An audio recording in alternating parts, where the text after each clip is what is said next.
త్వరలో 4 రాష్ట్రాల అసెంబ్లీ ఎన్నికలు త్వరలోనే షెడ్యూల్ విడుదల కానున్నట్టు తెలుస్తుంది. దేశంలోని 4 రాష్ట్రాలు ఒక కేంద్రపాలిత ప్రాంతానికి సంబంధించిన అసెంబ్లీ ఎన్నికల షెడ్యూల్ను వారంలోగా ప్రకటించే అవకాశం ఉందని ఎన్నికల సంఘం వర్గాలు సోమవారం తెలిపాయి.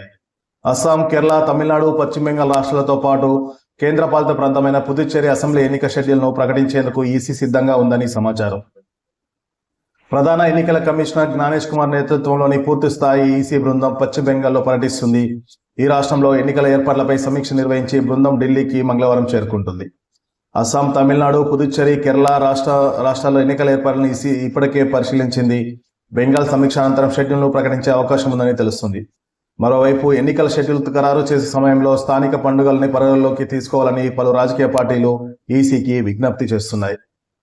అసెంబ్లీ ఎన్నికలను రెండు దశల్లో నిర్వహించాలని ఆలోచిస్తున్నట్టు తెలుస్తుంది.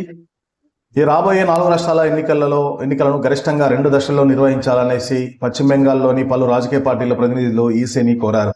సిఈసి జ్ఞానేష్ కుమార్, ఎన్నికల కమిషనర్లు సుఖబీర్ సింగ్, వివేక్ జోషి, బెంగాల్ సీఈఓ మనోజ్ అగర్వాల్ సోమవారం కలకత్తాలో పలు పార్టీ నేతలతో సమావేశమయ్యారు. ఈ సందర్భంగా ఎన్నికల్లో అసాంఘిక కార్యక్రమాలు జరగకుండా కఠిన చర్యలు తీసుకోవాలని ఈసీకి పలు పార్టీలు విజ్ఞప్తి చేశాయి.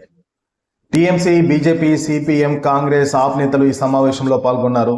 అంతకుముందు సిఈసిని కలిసిన బెంగాల్ బీజేపీ ప్రతినిధి బృందం రాష్ట్రంలో అసెంబ్లీ ఎన్నికలకు ముందు భద్రతా అంశాలపై ఆందోళన వ్యక్తం చేస్తూ 16 పాయింట్లతో కూడిన వినతి పత్రాన్ని సమర్పించింది. భేటీకి ముందు కాళీఘాట్ ఆలయాన్ని జ్ఞానేష్ కుమార్ సందర్శించారు. ఆ సమయంలో సిఈసి గో బ్యాక్ అంటూ పలువురు టీఎంసీ కార్యకర్తలు నల్ల జెండాలతో నినాదాలు చేశారు.